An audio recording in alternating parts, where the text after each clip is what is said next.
Ya Allah, Ya Rahman, Ya Rahim, Ya Malik. Assalamualaikum warahmatullahi wabarakatuh. Alhamdulillah wa syukrulillah wassalatu wassalamu ala rasulillah Muhammad ibn Abdillah wa la hawla wa la quwata illa billah, amma ba'd.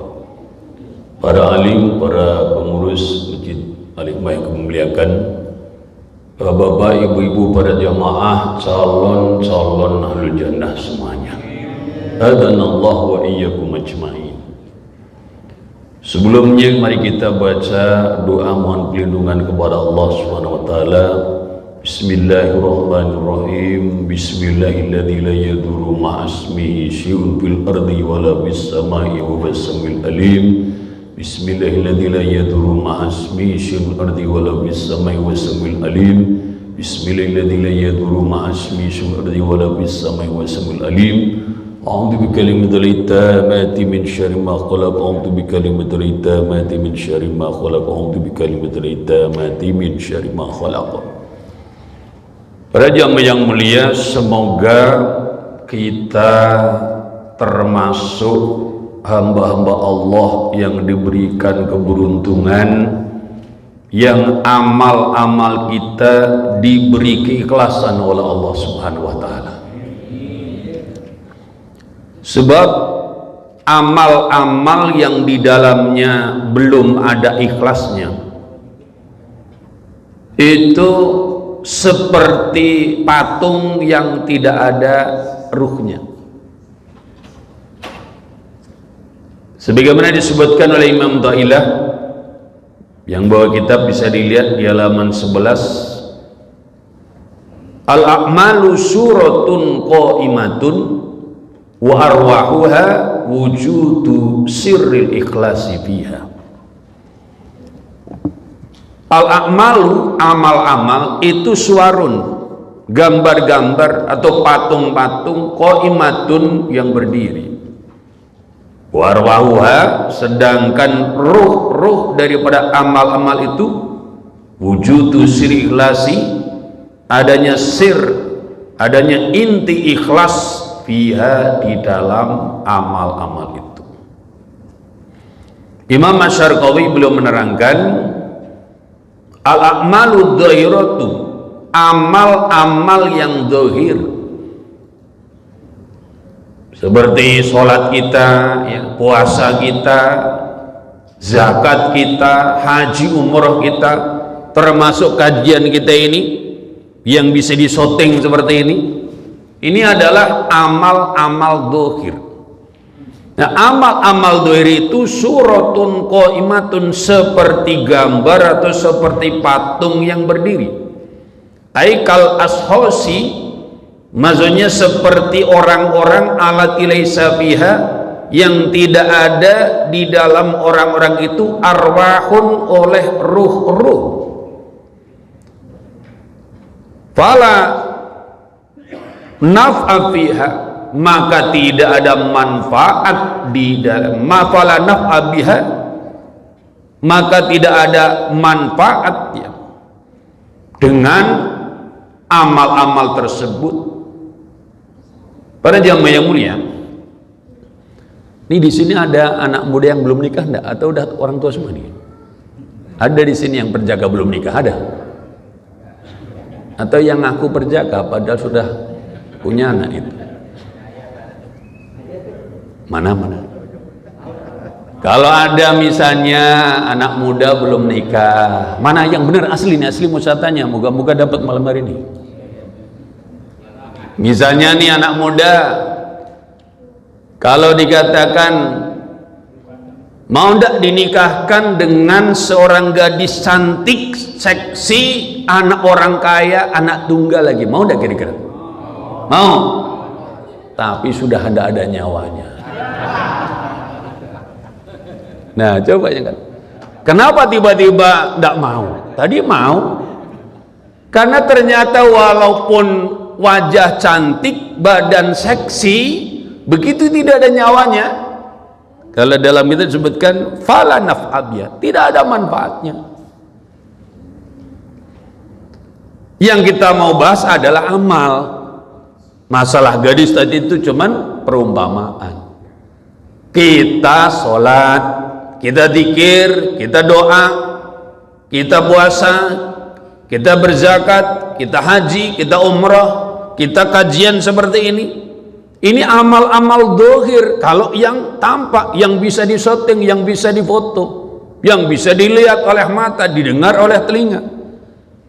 Sedangkan yang membuat amal-amal kita ini punya nilai, punya manfaat, punya derajat adalah wujudu sirril ikhlasibiyah. Maka kemudian Imam telah mengatakan wa arwahwa, dan ruh-ruh daripada amal-amal itu alatibiyah hayatwa, yang dengan ruh-ruh tersebut hiduplah amal-amal tersebut. Alatibiyah hayatu, yang dengannya hidupnya amal-amal wanapua dan manfaatnya amal-amal wujudu sirril ikhlasi, yaitu adanya sir ikhlas, adanya rahasia atau adanya inti ikhlas. Sirun maksudnya adalah sir, rahasia ataupun inti. Gua yang bermula sir itu adalah al-ikhlasu, ikhlas dia di dalam amal-amal tersebut. Jadi para jamaah yang mulia, setelah kita berjuang mewujudkan amal-amal secara zahir, maka selanjutnya kita berjuang agar amal-amal zahir itu di dalamnya ada sir yang berupa ikhlas. Kalau amal dohir bisa dilihat orang, sedangkan sir ikhlas dilihat oleh Allah Subhanahu wa Ta'ala. Tapi ya kita ndak usah suka nilai-nilai orang, wah itu tuh berarti amalnya dia tuh ikhlas. Kalau itu tuh riya, dari mana tahu? Yang kita tahu yang dohir. Kalau yang sir ikhlas itu ya yang tahu adalah Allah Subhanahu wa Ta'ala. Para jamaah yang mulia, sebelum kita membahas tentang derajat-derajat ikhlas, ada hal yang penting kita pahami, bahwa kalau kita ingin punya amal yang ikhlas, tidak usah banyak teori, tapi banyaklah beramal gitu. Kalau ada orang baru mulai sholat terus pengen ikhlas, itu sulit. Tapi kalau orang itu sudah lama mendirikan sholat, bahkan banyak dia menunaikan ibadah sholat, insya Allah ada di antara amal-amal itu yang ikhlas. Kalau orang sedekah baru sekali, sulit dapat ikhlas. Tapi kalau ia sudah sering sekali bersedekah dan berbagai macam jenis sedekah dia tunaikan, insya Allah ia akan mendapatkan keikhlasan. Dan hakikatnya ikhlas itu adalah anugerah dari Allah. Makanya ketika iblis itu di hadapan Allah Subhanahu wa Ta'ala sudah berikrar mau menggoda manusia, mau menyesatkan manusia, mau menghalangi manusia di jalan Allah. Kenapa sih orang kalau ke masjid rasanya berat? Betul. Kenapa orang kalau diajak ngaji rasanya males? Itu sebetulnya bukan mau dia sendiri. Aslinya itu adalah maunya iblis.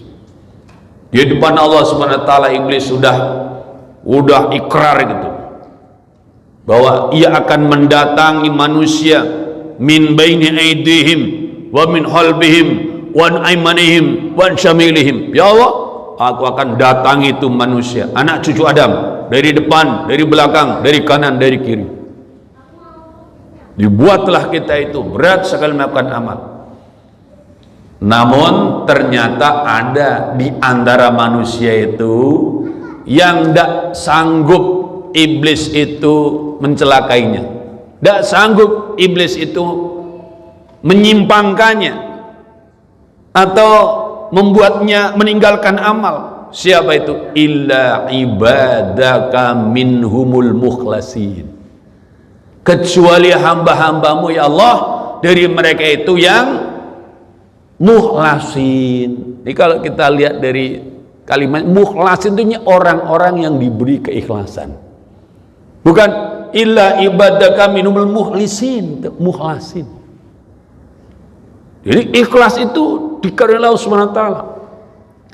Maka perbanyak saja amal. Insya Allah dari sekian banyak amal itu ada yang ikhlas.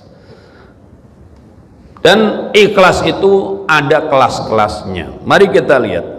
Menurut Imam Masyarqawi, wal ikhlasu yahtalifu bihtilafin nasi. Wal ikhlasu dan ikhlas itu yahtalifu berbeda-beda bihtilafin nasi dengan beda-bedanya manusia. Fa ikhlasul ibadi, maka ikhlasnya para hamba, para ahli ibadah itu salamatu amalihim, selamatnya amal-amal mereka minar riya'i, dari riya, al jali yang terang, wal khafi dan yang samar, wa kulli ma fi, dan setiap apa saja fi yang tetap di dalamnya, ma haudun oleh bagian li nafsi, bagi nafsu. Para jamaah yang mulia, yang pertama mari kita mawas diri, kiranya kita ini di mana kelas ikhlasnya gitu. Kata Imam Masyarqawi, yang pertama adalah ikhlasul ibad. Apa pertama?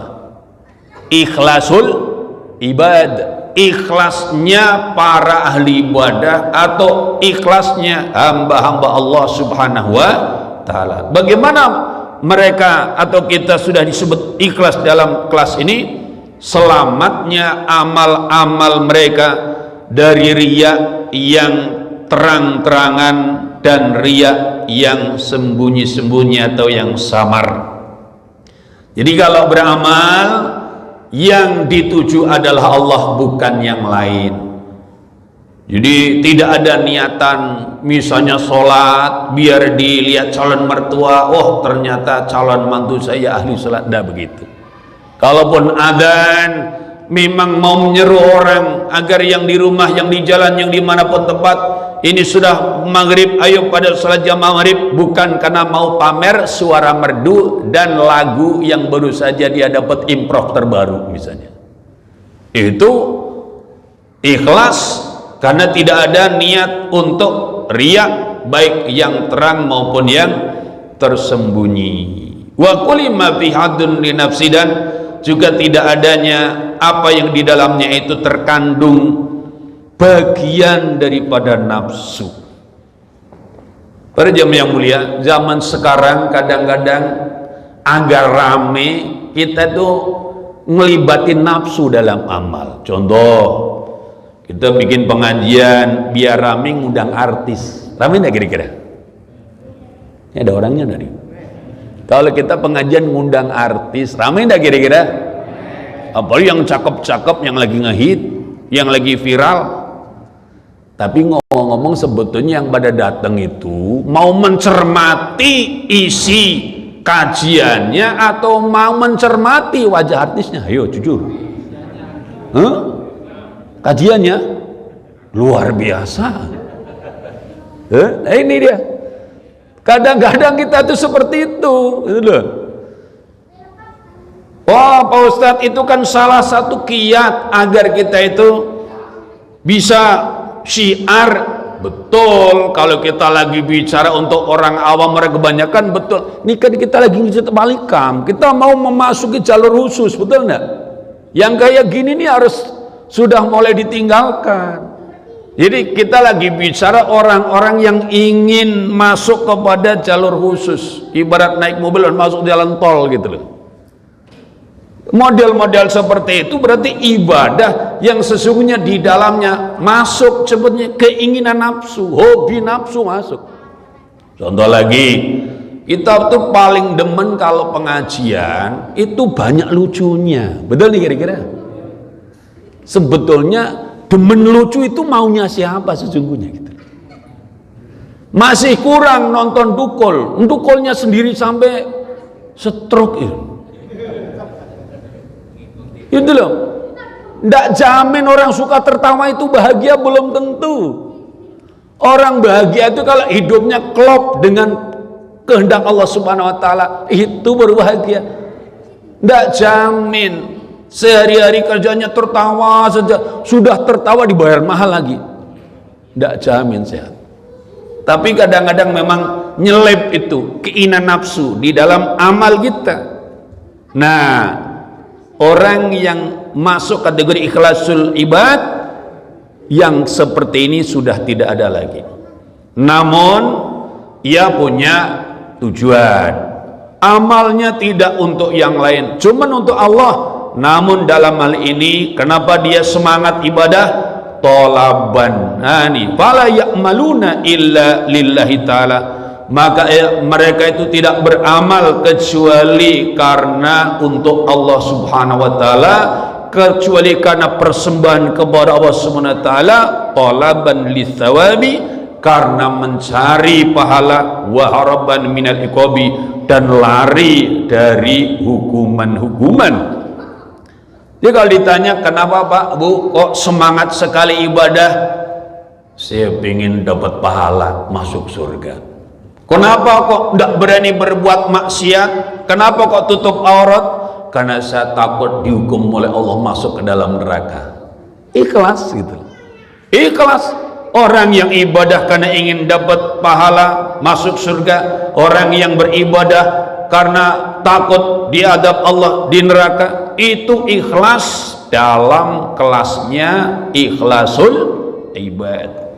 Ma'anisbatil amali ilaihim, dengan atau beserta dengan menisbatkan atau membangsakan, menghimpu atau menghubungkan amal itu pada mereka sendiri, wal i'timadi alaihi, dan berpegang teguh atas amal tersebut, bitahsili ma dzikra, di dalam menghasilkan apa yang tadi disebutkan. Para jamaah yang mulia, jadi kalau kita garis bawahi ikhlas dalam derajat ikhlas libat itu, pertama, amal dia memang semata-mata ditujukan, dipersembahkan kepada Allah.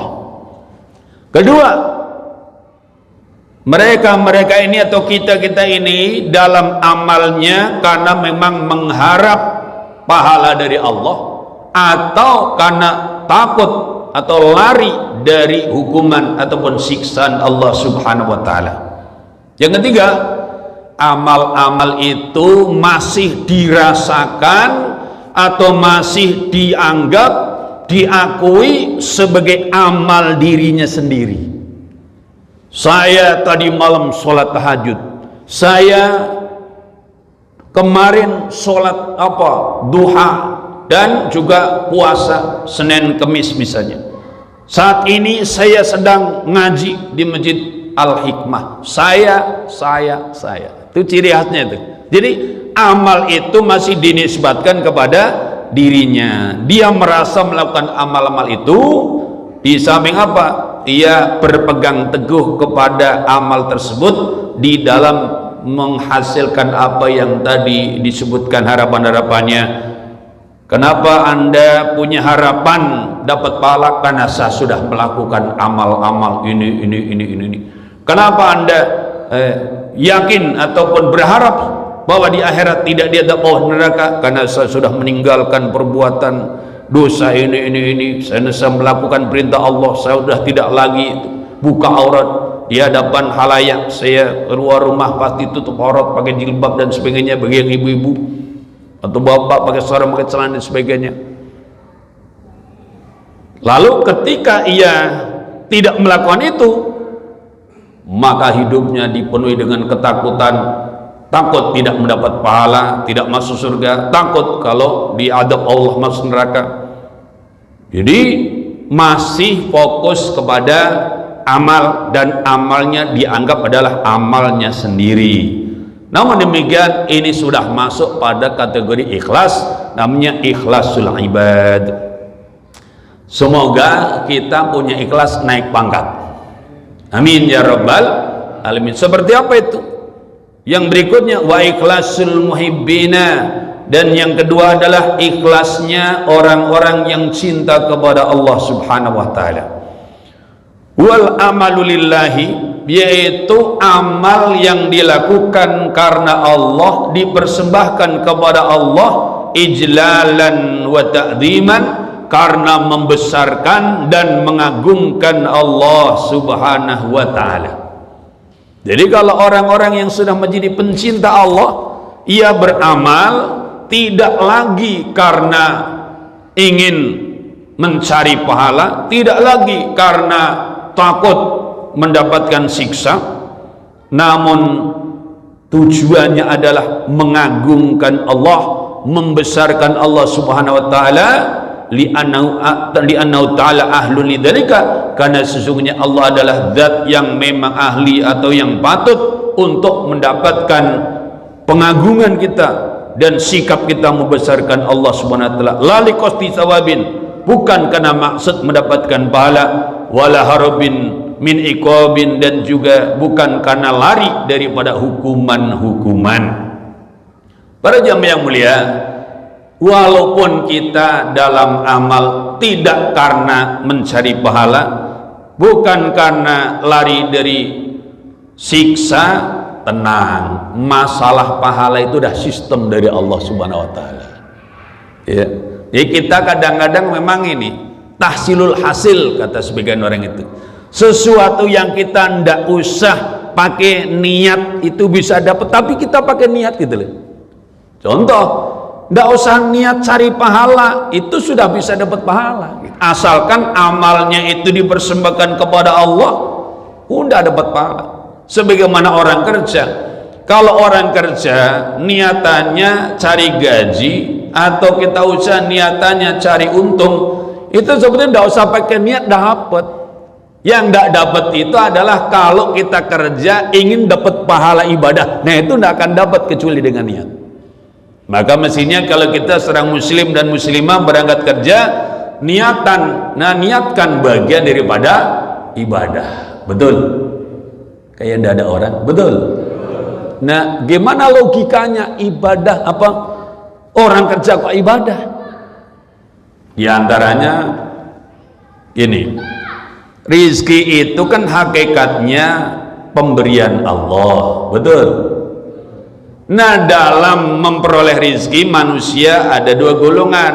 Ada yang secara zahir dia kerja dan usaha, ada yang tajrid secara zahir kelihatannya tidak usaha, tidak bekerja, tapi oleh Allah dicukupi. Kita bicara orang umum aja.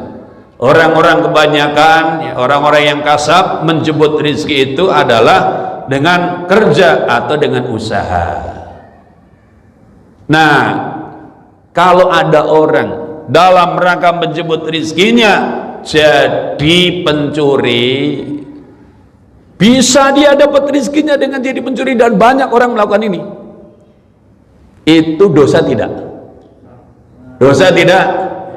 Pencuri itu sesungguhnya kalau dia berangkat pagi pulang sore dapat rizki dari buah mencuri, sesungguhnya yang dia bawa pulang itu memang rizki dia sesungguhnya. Sebab kalau bukan rizkinya tidak akan mungkin didapatkan. Copet juga begitu.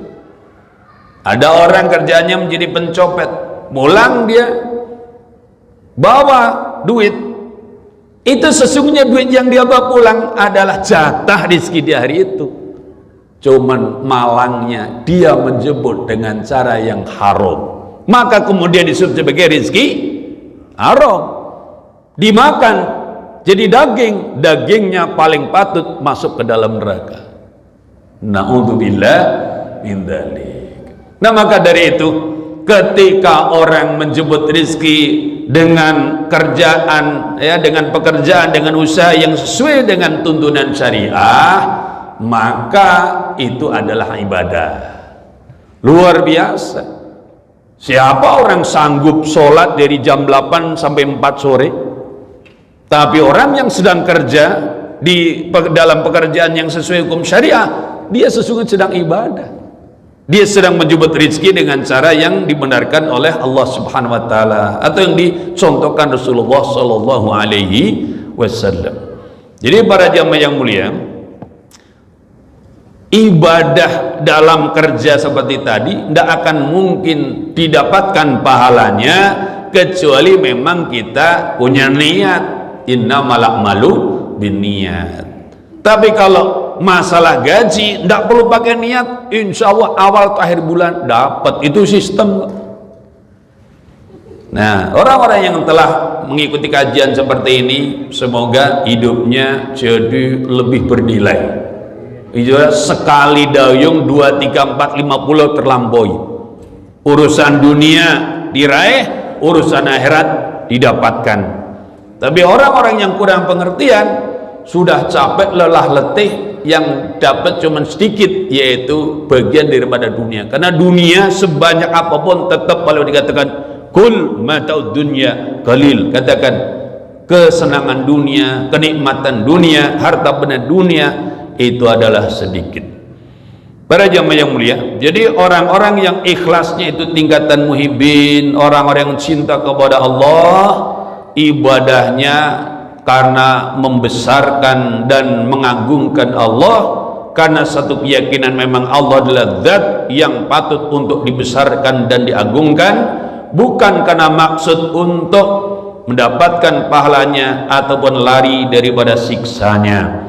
Walidha qalat, dan karena inilah telah berkata Allah telah berkata Rabi'atu al-Adawiyatu, itu seorang wali muslimah, seorang wanita yang dulunya artis kemudian menjadi seorang waliwah, yaitu Rabi'ah al-Adawiyah.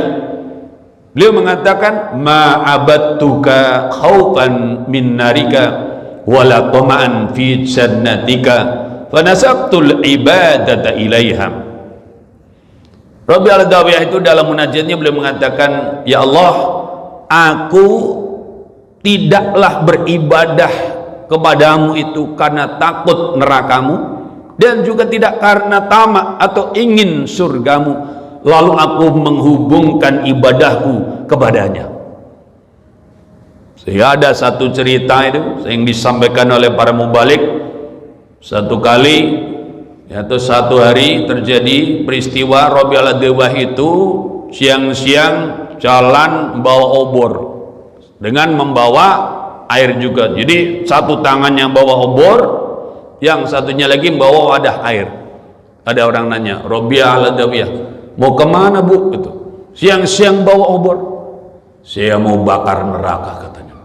Ini gara-gara neraka ini banyak orang ibadah bukan karena Allah tapi karena neraka. Salah itu tadi. Saya membawa apa? Membawa obor itu mau bakar surga, karena banyak orang ibadah bukan karena Allah tapi karena surga. Terus air untuk apa? Air ini saya mau gunakan untuk memadamkan neraka, karena banyak juga orang ibadah bukan karena Allah namun karena takut kepada neraka. Tamsilnya seperti itu. Ini adalah ibadahnya para pencinta Allah Subhanahu wa taala. Bukan karena ingin dapat surganya, bukan karena takut nerakanya, namun karena apa? Membesarkan dan mengagungkan Allah Subhanahu wa taala. Kemudian yang ketiga, wa ikhlasul arifina, ikhlasnya orang-orang yang mengenal Allah Subhanahu wa taala. Semoga kita semuanya nanti sampai ke derajat ini. Jadi ikhlasnya orang-orang yang ma'rifat, sebab kemakrifatan itu adalah anugerah Allah terindah dalam hidup. Kita kelihatannya sudah sering sekali menyampaikan di sini apa yang disebutkan oleh Syekh Malik bin Dinar. Beliau mengatakan, kharajan nasu minad dunya wa lam yadhuqu atyabal asya. Manusia itu mereka telah keluar dari dunia ini, udah mati, sedangkan mereka belum mencicipi, belum merasakan atyabul asya, sesuatu yang paling nikmat, sesuatu yang paling membahagiakan, sesuatu yang paling lezat di dalam hidup ini. Ketika ditanya apakah itu atyabul asya, beliau mengatakan al-ma'rifah, mengenal Allah Subhanahu wa taala. Jadi orang dari pagi sampai pagi lagi sering mencurahkan segala daya dan upaya untuk mendapatkan materi duniawi, padahal sesungguhnya ada yang mestinya juga dia dapatkan, dan itulah adalah yang tertinggi daripada anugerah Allah di muka bumi, yaitu kemakrifatan kepada Allah Subhanahu wa taala. Nah, seperti apa gambaran orang-orang yang makrifat itu? Wa ikhlasul arifina, dan keikhlasan orang-orang yang ma'rifat itu syuhuduhum, penyaksian mereka al-arifun infiradal haqqi, akan menyendirinya Allah al-haq, bitahrikihim, dengan menggerakkan mereka, wa taskinihim, dan mendiamkan mereka, min ghairi ayarau, dari bawah tanpa melihat ya mereka, di angkusim, terhadap diri-diri mereka, di dzalika, di dalam itu gerakan maupun diam, haulan, akan daya, wala kuwatan, dan kekuatan. Wala ya'maluna, maka tidak beramal yang mereka laripun, amalkan suatu amal, illa billahi, kecuali dengan pertolongan Allah, la bihaulihim, tidak dengan dayanya mereka, wala quwatim, dan tidak dengan kekuatan mereka. Wahada, dan bermula ini itu arfa'u, lebih tinggi, mimma, dari segala sesuatu, qablahu, yang sebelumnya. Hada, para jamaah yang mulia, ciri khas daripada orang-orang yang telah mendapatkan anugerah kemarifatan itu adalah syuhuduhum infiradal haqi bitahrikihim bataskinihim, penyaksian mereka akan menyendirinya Allah al-haq, dengan menggerakkan mereka dan mendiamkan mereka. Maksudnya apa? Orang-orang yang marifat itu kalau sholat, yang dirasakan adalah sholatnya itu yang membuat dia sholat Allah. Ibarat pagi-pagi kita lagi tidur nyenyak, belum adzan subuh kok bisa bangun. Alhamdulillahilladzi ahyana ba'dama amatana wa ilaihi nusyur. Maka bangunnya itu dibangunkan oleh Allah, dan itu kita langsung mengucapkan syukur dan kita mengikrarkan itu, alhamdulillahilladzi ahyana ba'dama amatana wa ilaihi nusyur. Kemudian bisa bangun enteng, badan, kepala juga tidak pusing. Terus ke kamar mandi, buang air, terus wudu, terus bisa sholatul lail atau sholat tahajud beberapa rakaat sebelum adzan subuh. Setelah itu adzan subuh ke masjid, sholat jamaah subuh. Kemudian karena hari Ahad misalnya ada kuliah subuh, ikut kuliah subuh, sampai kemudian silah ukhuwah, kalau ada kopi morningnya, minum-minum bareng. Semua itu bisa terlaksana kalau orang makrifat tidak merasa saya hebat, saya ini orang soleh, makanya bisa tahajud, makanya rajin jamaah di masjid, makanya tekun mengikuti kajian-kajian. Tidak. Orang-orang yang telah makrifat itu merasakan bahwa yang menggerakkan dia adalah Allah. Jadi kalau ada gerakan beribadah, Allah yang gerakkan. Kalau Allah tidak gerakkan, kita tidak kuat bangun pagi. Bangun tapi kemudian tidur lagi. Kalau Allah tidak gerakkan kita, bangun tapi tidak ke masjid. Kalau Allah tidak berikan kepada kita anugerah, begitu sholat ancelinga, ancelingu, anceleleng, tidak pakai zikir, tidak pakai doa. Apalagi ada kajian, wah kurang kerjaan gitu. Kajian segala macam, kembali pakai kitab segala macam, bikin pusing kepala. Tapi enggak, kok ada orang dibuat menikmati sholat qobliyah nikmat, sholat jamaah nikmat, zikir doa nikmat, kajian nikmat. Itu semua adalah anugerah Allah. Kalau bukan karena Allah yang gerakkan badannya, gerakkan hatinya, gerakkan seluruh anggota badannya, gerakkan jiwanya, gerakkan saraf-sarafnya, takkan mampu ia lakukan semuanya itu.